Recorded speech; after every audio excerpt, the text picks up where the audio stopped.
Բարգավաճ Հայաստանի պատգամավորի թեկնածու Արեգնազ Մանուկյանի բնակարանն այսօր 1.5 ժամ խուզարկելուց հետո քննչականը նրան կանչեց հարցաքննության որպես վկա։ Նախկին պատգամավորը հարցաքննվել է թիմակցի արդեն կես ամիս լրտեսության եւ պետական դավաճանության հոդվածներով կալանավորված Անդրանիկ Թևանյանի գործի շրջանակում։ Ժամ-ժամուկես կարծում եմ հարցաքննությունը բուն խուզարկությունը երևի էլի մոտավորապես այդքան շատ երկար չի տևել համենայն դեպս։ ԲՀԿ ընտրացուցակի երկրորդ համար Թևանյանը քարոզարշավի շրջանում ձերբակալվեց, ապա մեղադրվեց ծանր հոդվածներով։ Դրանից մեկ օր առաջ վարչապետ Փաշինյանը Վանաձորյան քարոզարշավի ժամանակ ընտրողներին արդեն ազդարարել էր այդ մասին։ Վաղը Հայաստանի Հանրապետության ազգային անվտանգության ծառայությունը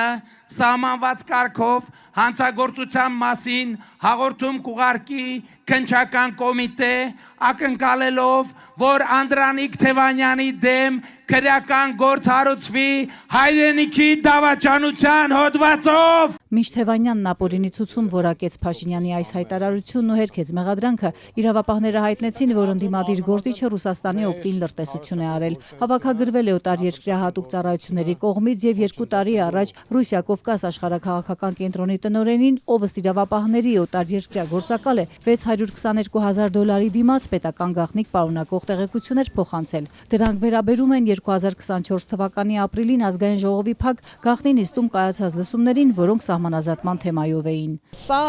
ձեզ բոլորին հայտնի գործով էր, նաև քննչական կոմիտեն է, կարծեմ, այդպիսի հայտարարությամբ հանդես եկել, իրենք են ասել, թե ինչ գործի շրջանակներում էր, բայց դա ընդհանրապես էական նշանակություն չունի, որովհետև այս ամեն ինչը շոու է, այս ամեն ինչը քաղաքական հետապնդում է, արդեն իսկ պարզ էր, որ այս ռեպրեսիաները շարունակվելու են։ Նախկին պատգամավոր Մանուկյանն ուղիղ չի ասում, որ իր հարցաքննությունը կապ ունի Թևանյանի գործի հետ, չնայած քննչականը հաստատել է այս տեղեկությունը, ասաց չի հիշում, թե իրավապահների մատնանշած փակ գաղտնի նիստին ինքը մասնակցել է, թե ոչ։ Ես բազմիցս հայտարարել եմ մինչ այս էլ, որ ես չգիտեմ ընդհանրապես ինչ նիստի մասին է խոսքը։ Ես չգիտեմ այդ նիստին ես ներկա եմ եղել, թե ներկա չեմ եղել։ Ընդհանրապես ինչ տեղեկություններ են այնտեղ հրապարակվել։ Սահմանազատման թեմայով փակ նիստն անցկացվել է 2024 թվականի ապրիլի 9-ին։ Ազգային ժողովի պատգամավորների ընդհանուր թվի առնվազն 1/5-ը պաշտոնական գրությամբ առաջարկել է Հայաստանի Հանրապետության եւ Ադրբեջանի Հանրապետության միջև սահմանազատման եւ սահմանագծման հիմնախնդիրը հասարակական հետաքրքրություն ներկայացնող հրատապ թեմայի քննարկումն անցկացնել ազգային ժողովի փակ նիստում։ Ազգային ժողովի նախագահ Ալեն Սիմոնյանն այդ ժամանակ խորհրդանի ամբիոնից հայտարարել էր, որ առաջարկվել է Հայաստանի եւ Ադրբեջանի միջև սահմանազատման եւ սահմանագծման հիմնախնդիրը հրատապ թեմայով քննարկման շուրջ հարակից զեկուցման հնարավորություն տալ փոխվարչապետ Մեհեր Գրիգորյանին եւ արտաքին գործերի նախարար Արարատ Միրզոյանին։ Իշխանական պատգամավորները նաեւ առաջարկել էին հարցը քննարկել փակ լիստում առանց հեռախոսների, դահլիճից էլ հեռացվել էին այն պատգամավորները, որոնք գաղտնիության թույլտվություն չունեն։ Չեն կարող նիստին մասնակցել Արմեն Գևորգյանը, Ասպրամ Կրպեյանը, Արման Ղազարյանը, Մեհեր Մելքոնյանը, Արմեն Ռուստամյանը, Մեհեր Սահակյանը, Արտուր Սարգսյանը, Լևոն Քոչարյանը, Սերյան Օհանյանը։ Ընդդիմադիրները սակայն դեմ էին այս գաղտնիությանը։ Արձանագրենք, որ փակ քննարկումը չի նշանակում պետական գաղտնիքի տեղեկատվության ներկայացում եւ հետեւաբար ավելի շատ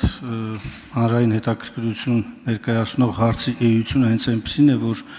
ինքը հանրությանն է հետաքրքրում, դրա համար է, որ մենք կողմ ենք բաց անցկացնելուն։ Ըստ խորհրդանի պաշտոնական էջի տեսագրության Արեգնազ Մանուկյանն այդ օրը ազգային ժողովի դահլիճում եղել է, կադրերում կա, բայց պարզ չէ արդյոք մասնակցել է հենց փակ լիստին։ Համենայն դեպս Մանուկյանը ներառված չէր Ալեն Սիմոնյանի հրապարակած այն պատգամավորների ցանկում, ովքեր պետական գաղտնիքի հասանելիություն չունենալու պատճառով պետք է լքեին դահլիճը։ Արդյոք իրավապահները Արեգնազ Մանուկյանին են կասկածում փակ նիստից Թևանյանին տեղեկություններ փոխանցելու մեջ ու արդյոք նրա վկայի կարգավիճակը կփոխվի, իրավապահները չեն մանրամասնում։ Այս պահին պատգամավորի թեկնածուի անձեռնմխելիություն ունեցող Մանուկյանի նկատմամբ քրեական հետապնդում սկսելու համար դատախազությունը նախ պետք է ստանա կենտրոնական ընտրական հանձնաժողովի համաձայնությունը։ Այսպես եղավ Անդրանիկ Թևանյանի դեպքում։ Արդյոք Մանուկյանից բացի քննչականը այլ անձանց եւս հարցաքննել է, պարզ չէ։ Մանուկյանը եւս տեղյակ չէ։